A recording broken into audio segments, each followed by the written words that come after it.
Question number 251, किस दल ने 2 वर्ष के समय में 2 प्रधानमंत्री दिए? तो यह दिए थे जनता पार्टी ने।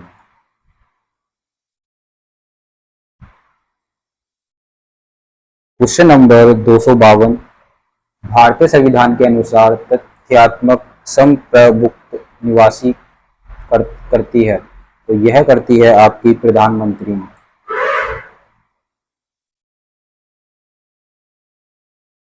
क्वेश्चन नंबर 253, भारत में शक्तियों का प्रमुख उभरता केंद्र है, तो भारत में शक्तियों का जो प्रमुख उभरता केंद्र है वह होगा प्रधानमंत्री। क्वेश्चन नंबर 254, संसदीय शासन प्रणाली में वास्तविक कार्यपालिका शक्ति किसके पास होती है? तो वास्तविक कार्यपालिका शक्ति जो होती है वह होती है प्रधानमंत्री के पास। अगर पूछा जाए कि कार्यपालिका का जो अध्यक्ष हेड होता है वो कौन होता है, वो राष्ट्रपति होता है। विधायिका का जो हेड होगा वो प्रधानमंत्री, लेकिन वास्तविक कार्यपालिका जो होती है वह प्रधानमंत्री के अंडर में होती है। क्वेश्चन नंबर 255 में इसने कहा है कि निम्नलिखित में से कौन सा भारत में प्रशासन पर विधायी नियंत्रण करता है? तो यहाँ पर जो होगा वह होगा निम्नलिखित में से कौन सा भारत में प्रशासन पर विधायी नियंत्रण का एक साधन नहीं है? तो यहाँ पर जो आंसर होगा अविश्वास प्रस्ताव यह है, संकल्प भी है और क्वेश्चन भी है। सदन का विघटन यह नहीं होगा।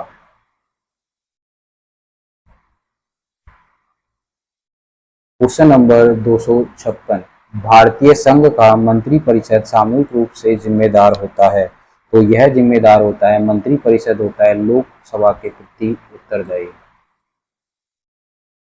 क्वेश्चन नंबर 257, मंत्रिमंडल की बैठक की अध्यक्षता कौन करता है? तो मंत्रिमंडल की बैठक की अध्यक्षता करता है प्रधानमंत्री। क्वेश्चन नंबर 258 में इसने कहा है संघीय मंत्रिमंडल की बैठक का सभापतित्व कौन करता है? तो यह करता है संघीय मंत्रिमंडल का सभापतित्व प्रधानमंत्री के द्वारा। क्वेश्चन नंबर 259, प्रधानमंत्री की नियुक्ति राष्ट्रपति करता है, यह किस अनुच्छेद में वर्णित है? तो प्रधानमंत्री की नियुक्ति राष्ट्रपति के द्वारा की जाती है, जो कि अनुच्छेद 275 में वर्णित है। क्वेश्चन नंबर 260 में कहा गया है यथार्थ में कार्यपालिका की समझ सत्ता निम्नलिखित में से किसमें निहित है? तो कार्यपालिका की समझ शक्ति जो निहित होती है वह मंत्री परिषद में निहित होती है। क्वेश्चन नंबर 261, मंत्री परिषद का अध्यक्ष कौन होता है? तो यह होता है प्रधानमंत्री। क्वेश्चन नंबर 262, मंत्री परिषद में कितने स्तर के मंत्री होते हैं? तो मंत्री परिषद में जो स्तर के मंत्री होते हैं वह 3 स्तर के होते हैं। केंद्रीय मंत्री, कैबिनेट मंत्री, केंद्रीय मंत्री जो होते हैं वो मिला के एक ही होते हैं। उसके बाद राज्य स्तर के मंत्री और कुछ होते हैं उप मंत्री। तो ये 3 प्रकार के मंत्री होते हैं। क्वेश्चन नंबर 263, तो क्वेश्चन नंबर 263 में मंत्री परिषद में निम्नलिखित में से कौन शामिल नहीं है? तो मंत्री परिषद में जो शामिल नहीं है वह है संसदीय सचिव। क्वेश्चन नंबर 264, भारतीय संविधान में निम्नलिखित में से किस पद का उल्लेख नहीं है? तो भारतीय संविधान में उप प्रधानमंत्री पद का कोई उल्लेख नहीं है। क्वेश्चन नंबर 265, भारत के प्रथम उप प्रधानमंत्री कौन थे? तो ऑप्शन के अकॉर्डिंग मैं देखूं तो यहाँ पर भारत के प्रथम जो उप प्रधानमंत्री थे, पहला है मोरारजी देसाई नहीं, बाबू जगजीवन राम नहीं, चौधरी चरण सिंह नहीं, तो ये थे सरदार वल्लभ भाई पटेल। क्वेश्चन नंबर 266, निम्नलिखित में से कौन सा एक प्रस्ताव भारत में मंत्रिपरिषद रख सकता है? तो मंत्रिपरिषद जो रख सकता है वह रख सकता है आपका विश्वास प्रस्ताव। और याद रखिएगा अविश्वास प्रस्ताव रखा जाता है विपक्ष के द्वारा लोकसभा में। क्वेश्चन नंबर 267, भारतीय संविधान के अनुच्छेद 74 और 75 में किन विषयों पर विचार किया गया है? तो इसमें जो विचार किया गया है 75 में प्रधानमंत्री की नियुक्ति राष्ट्रपति करता है, 74 में आपका मंत्रिपरिषद की जो मंत्रिपरिषद में जो मंत्री होंगे वो राष्ट्रपति की सलाह पर, राष्ट्रपति नियुक्त करता है किसकी सलाह पर? प्रधानमंत्री की सलाह पर। तो ये आपका हो जाएगा ए, ऑप्शन ए। Question number 268। तो क्वेश्चन नंबर 268 में संघीय मंत्रिपरिषद अपने आचरण के लिए किसके प्रति उत्तरदायी है? तो यह उत्तरदायी होगी लोकसभा के प्रति। Question number 269। संघीय मंत्रिपरिषद के मंत्री उत्तरदायी होते हैं, तो यह उत्तरदायी होते हैं केवल लोकसभा के प्रति।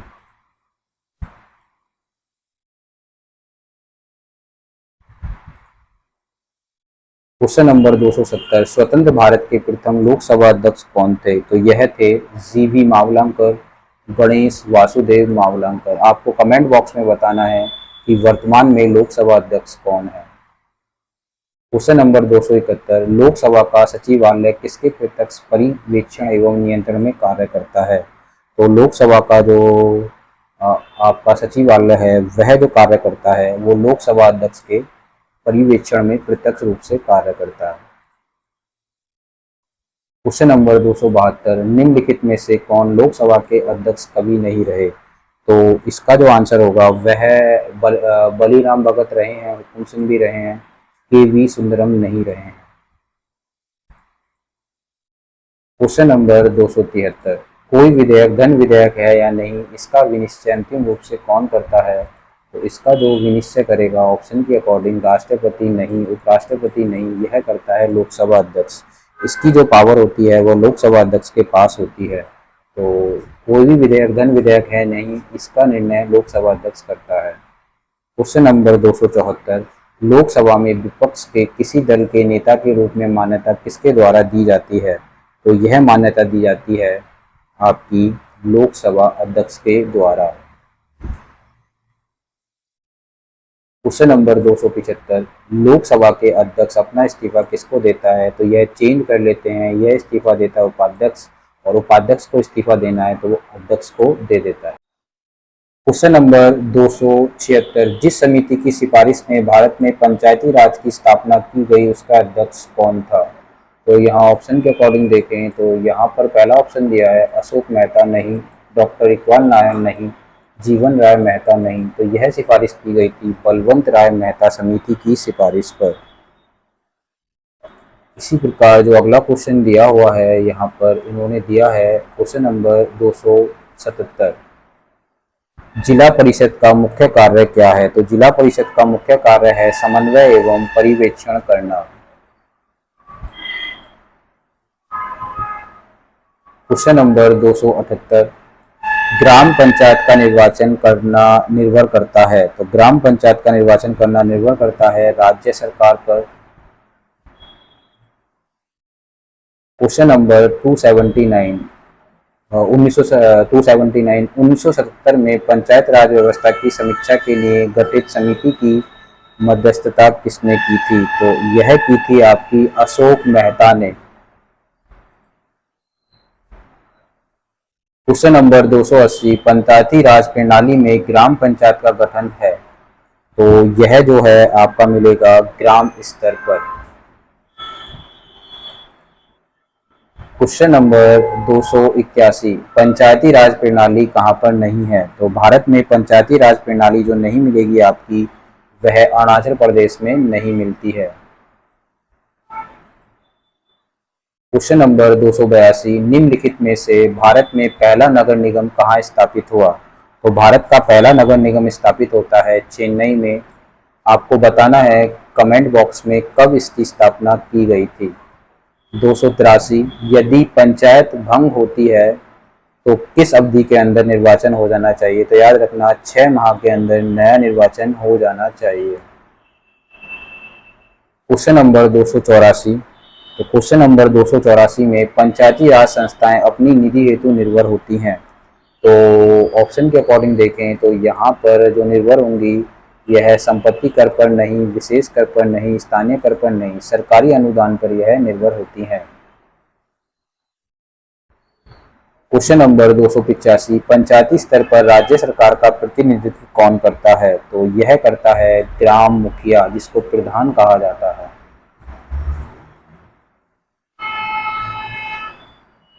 क्वेश्चन नंबर 286, पंचायती राज संस्था के अधिकतम आय का स्रोत है। तो पंचायती राज का जो स्रोत होगा वह आपका सरकारी अनुदान है। क्वेश्चन नंबर 287, पंचायती चुनाव के लिए उम्मीदवार की न्यूनतम आयु होनी चाहिए। तो पंचायती चुनाव के लिए न्यूनतम आयु वैसे तो 25 वर्ष का निर्धारण किया गया है, लेकिन यदि कोई व्यक्ति 21 वर्ष की आयु का है तो वह योग्य घोषित नहीं किया जाएगा। तो आंसर होगा सी 21 वर्ष। क्वेश्चन नंबर 288, राष्ट्रीय पिछड़ा वर्ग आयोग की स्थापना कब हुई। तो राष्ट्रीय पिछड़ा वर्ग आयोग की स्थापना होती है 1993 में। क्वेश्चन नंबर 289, दल बदल विरोधी कानून से संविधान का कौन सा संशोधन संबंधित है। तो यहाँ ऑप्शन के अकॉर्डिंग देखें तो यहाँ पर जो संशोधन संबंधित है तो यहाँ ऑप्शन ए दिया है 50वां जो कि गलत है। यहाँ पर अगला दिया है 51वां जो कि गलत है। तो आंसर होगा सी 52वां संविधान संशोधन। आपको बताना है कमेंट बॉक्स में 52वां संविधान संशोधन कब किया गया। क्वेश्चन नंबर 290, निम्नलिखित संविधान संशोधन में से कौन संसद के पक्ष में परिवर्तन करने में निषेध करता है। तो यहाँ पर यह करता है 52वां संविधान संशोधन। क्वेश्चन नंबर 291, किसी क्षेत्र को अनुसूचित और जनजाति क्षेत्र घोषित करने का अधिकार किसके पास है। तो यह अधिकार है राष्ट्रपति के पास। क्वेश्चन नंबर 292, अशोक मेहता समिति का संबंध किससे है। तो यह संबंध है पंचायती राज व्यवस्था से। क्वेश्चन नंबर 293, भारत में पंचायती राज प्रारंभ किया गया था। तो यह प्रारंभ किया गया था 1959 में और याद रखेगा राजस्थान के नागौर जिले से। डेट थी 2 अक्टूबर। क्वेश्चन नंबर 294, भारत के संविधान में प्रथम संशोधन कब होता है। तो भारत के संविधान में प्रथम संशोधन होता है 1951 में और याद रखना 9वीं अनुसूची 9th शेड्यूल में यह किया गया था भूमि सुधार को लेकर। क्वेश्चन नंबर 295, क्वेश्चन नंबर 295 है, किस संविधान संशोधन अधिनियम द्वारा वयस्क मताधिकार की आयु 21 वर्ष से घटाकर 18 वर्ष कर दी। तो यह की गई थी 61वें संविधान संशोधन 1989 में। क्वेश्चन नंबर 296, 42वें संविधान संशोधन द्वारा जोड़ा गया अनुच्छेद आवंटित है। तो यह है मूल कर्तव्यों से। क्वेश्चन नंबर 297, भारत में मताधिकार की आयु को किस ढंग से 21 वर्ष से घटाकर 18 वर्ष कर दिया गया। तो यह था एक आपका संविधान संशोधन और ऑप्शन के अकॉर्डिंग हम इसे कहेंगे एक कार्यपालिका आदेश नहीं, संसदीय आदेश नहीं, संवैधानिक संशोधन द्वारा। तो यह आंसर होगा सही सी। क्वेश्चन नंबर 298, वह संवैधानिक संशोधन कौन सा है जिसके द्वारा राजनीतिक दल बदल प्रतिबंध लगाया जा सकता है। तो यह था 1985 52वां संविधान संशोधन।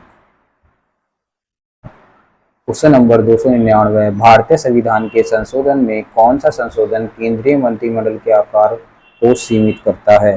तो यह करता है 91वां संविधान संशोधन।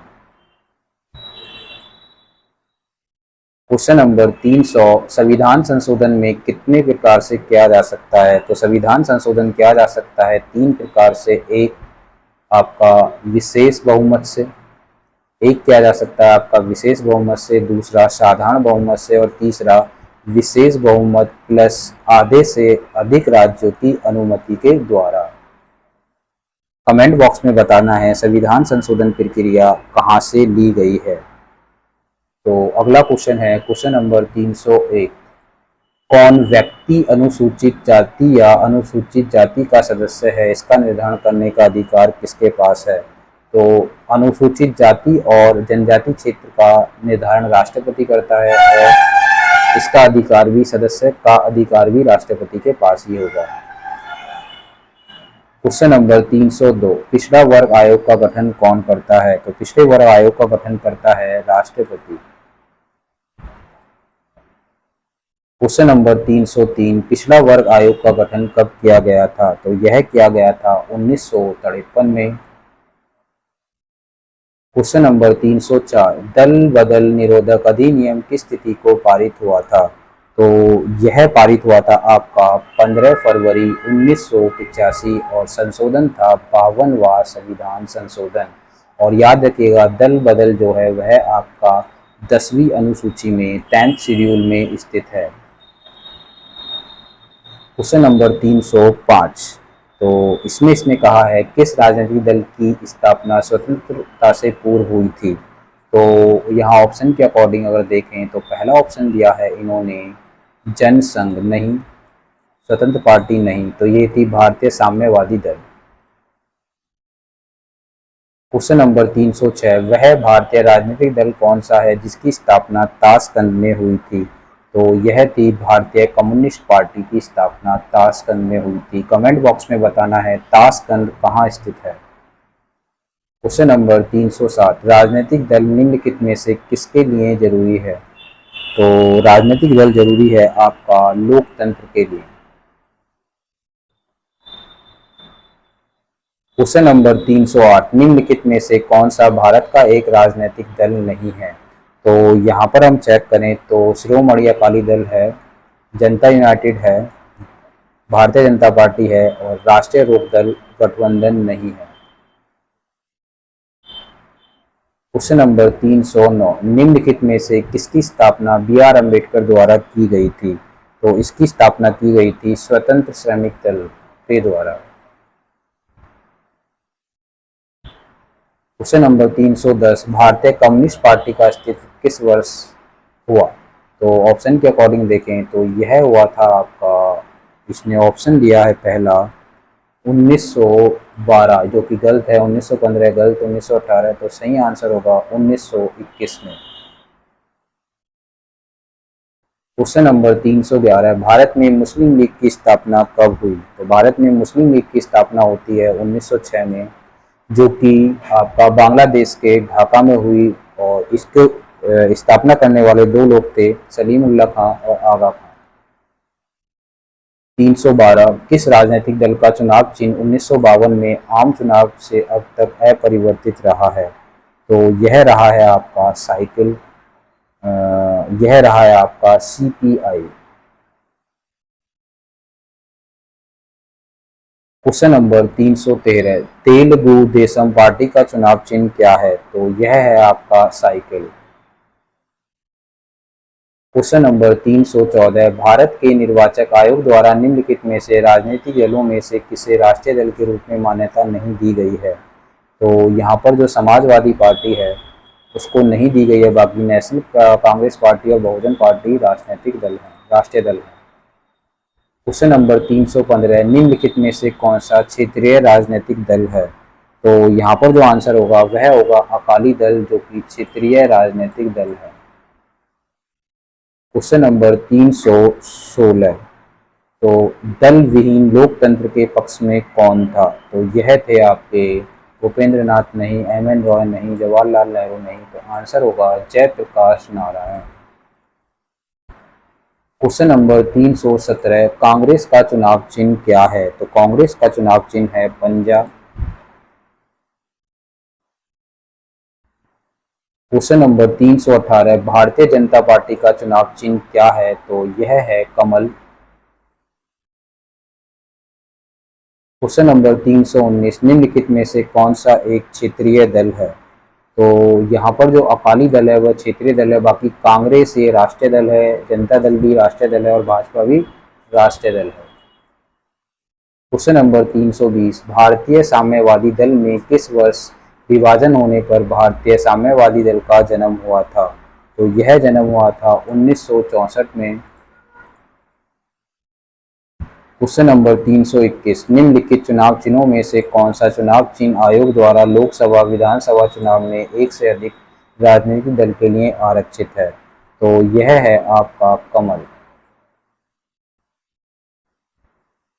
क्वेश्चन नंबर 322, किसी राजनीतिक दल को राष्ट्रीय दल अथवा प्रादेशिक दल के रूप में मान्यता कौन प्रदान करता है? तो यह कार्य होता है निर्वाचन आयोग का।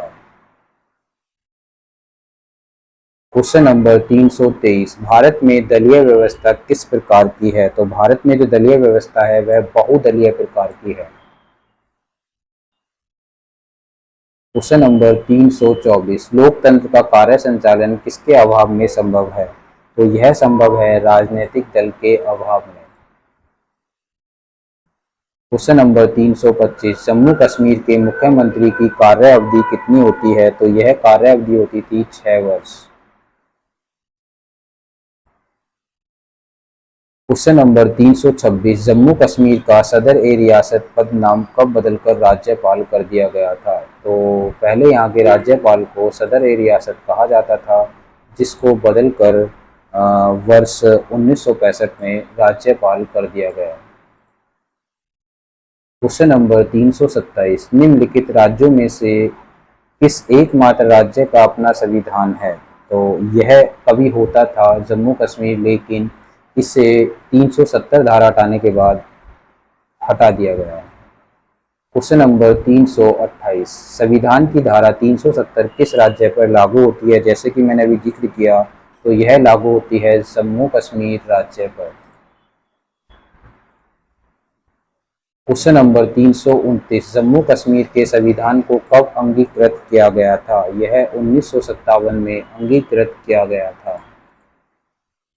क्वेश्चन नंबर 330, भारत में दलीय पद्धति की एक विशेषता है। तो भारत में दलीय पद्धति की विशेषता है दो दलीय नहीं, क्षेत्रीय दलों का अभाव नहीं, सांप्रदायिक दलों का अभाव, यह है बहुदलीय पद्धति। क्वेश्चन नंबर 331, रामविलास पासवान के नवगठित राजनीतिक दल का नाम बताइए। तो रामविलास पासवान के नवगठित राजनीतिक दल का नाम है, मैं ऑप्शन के अकॉर्डिंग अगर चेक करूं तो यहाँ पर दिया है इसने ऑप्शन पहला भारतीय किसान पार्टी नहीं, भारतीय किसान कामगार, भारतीय जनता पार्टी नहीं, यह है लोक शक्ति दल। क्वेश्चन नंबर 332, निम्नलिखित में से किस संघ शक्ति क्षेत्र में प्रशासक कहा जाता है? तो यहाँ पर जो प्रशासक बोला जाता है वह बोला जाता है लक्षद्वीप में, बाकी दिल्ली में उपराज्यपाल, चंडीगढ़ में उपराज्यपाल और पुडुचेरी में भी उपराज्यपाल बोला जाता है राज्यपाल को। क्वेश्चन नंबर 333, राष्ट्रीय राजधानी क्षेत्र में प्रशासक को किस नाम से जाना जाता है? तो यह जाना जाता है उपराज्यपाल के नाम से। क्वेश्चन नंबर 334, भारत के किस एकमात्र संघ राज्य क्षेत्र का अपना उच्च न्यायालय है? तो इसका आंसर होगा आपका दिल्ली, जिसका अपना स्वयं का एक हाई कोर्ट है। क्वेश्चन नंबर 335, क्षेत्रीय परिषदों का गठन किसके द्वारा किया जाता है? तो क्षेत्रीय परिषद का गठन किया जाता है राष्ट्रपति के द्वारा, और क्षेत्रीय परिषद के गठन के बाद इसकी अध्यक्षता करता है गृह मंत्री। क्वेश्चन नंबर 336, सामान्यतः किसी क्षेत्रीय परिषद की अध्यक्षता कौन करता है? तो जैसे कि मैंने बताया, तो वो करता है केंद्रीय गृह मंत्री। क्वेश्चन नंबर 337, क्षेत्रीय परिषद का सृजन हुआ है? क्षेत्रीय परिषद का सृजन हुआ है संविधान द्वारा नहीं, राष्ट्रीय विकास परिषद नहीं, सरकारी संकल्प द्वारा नहीं, संसदीय कानून द्वारा इसका गठन किया गया है। क्वेश्चन नंबर 338, क्षेत्रीय परिषदों के गठन के संबंध में किस वर्ष प्रावधान किया गया? तो यह प्रावधान किया गया था 1956 में। क्वेश्चन नंबर 339, अंतरराज्य परिषद की स्थापना हुई? तो अंतरराज्य परिषद की स्थापना होती है 28 मई 1990 को। क्वेश्चन नंबर 340, अंतरराज्य परिषद की नियुक्ति कौन करता है? तो अंतरराज्य परिषद की नियुक्ति की जाती है राष्ट्रपति के द्वारा। क्वेश्चन नंबर 341, निम्नलिखित में से किसे सुपर कैबिनेट की संज्ञा दी गई है? तो यह दी गई है आपके योजना आयोग को। क्वेश्चन नंबर 342, योजना आयोग है? तो योजना आयोग है आपका, अगर ऑप्शन के अकॉर्डिंग चेक करें तो यहाँ पर जो ऑप्शन दिया है इसने पहला दिया है शासकीय विभाग नहीं, एक मंत्रालय नहीं, परामर्शदायी संस्था। जी बिल्कुल यह होगा, ये गलत हो जाएगा, ऑप्शन है सी। क्वेश्चन नंबर 343, तो क्वेश्चन नंबर 343 है, निम्नलिखित में से कौन सा संविधानोत्तर संस्थान है? तो यह होगा आपका योजना आयोग। बाकी ये संवैधानिक निकाय है, वित्त आयोग, चुनाव आयोग, संघ लोक सेवा आयोग। यह संवैधानिक निकाय है, मतलब जब संविधान की स्थापना हुई तभी इनकी स्थापना की गई। और जो संविधानोत्तर संस्थान है, मतलब संविधान की स्थापना के बाद जिसको बनाया गया वह संविधानोत्तर हो जाता है, तो वह है योजना आयोग। क्वेश्चन नंबर 344, निम्नलिखित में से कौन सा एक संविधान का अंग नहीं है? निर्वाचन आयोग है, अंतर्राज्य परिषद है, वित्त आयोग है, तो योजना आयोग संविधान का अंग नहीं है। क्वेश्चन नंबर 345, भारत में योजना आयोग का गठन कब हुआ? तो यह होता है 1950 को। क्वेश्चन नंबर 346, योजना आयोग का पदेन अध्यक्ष कौन होता है? तो यह होगा आपका प्रधानमंत्री। क्वेश्चन नंबर 347, योजना आयोग का अध्यक्ष कौन होता है? तो यह होगा आपका प्रधानमंत्री। क्वेश्चन नंबर 348, योजना आयोग का उपाध्यक्ष किसके समकक्ष होता है? तो यह इसका दर्जा मिलता है उसे कैबिनेट मंत्री के समकक्ष का। क्वेश्चन नंबर 349, भारत में योजना आयोग एक है? तो भारत में योजना आयोग एक है, स्वायत्तशासी नहीं, स्वायत्तशासी भाग नहीं, सलाहकारी संस्थान। जी बिल्कुल, यह आंसर होगा 49 का। क्वेश्चन नंबर 350, राष्ट्रीय विकास परिषद का अध्यक्ष कौन होता है? तो यह होगा आपका प्रधानमंत्री, राष्ट्रीय विकास परिषद का अध्यक्ष।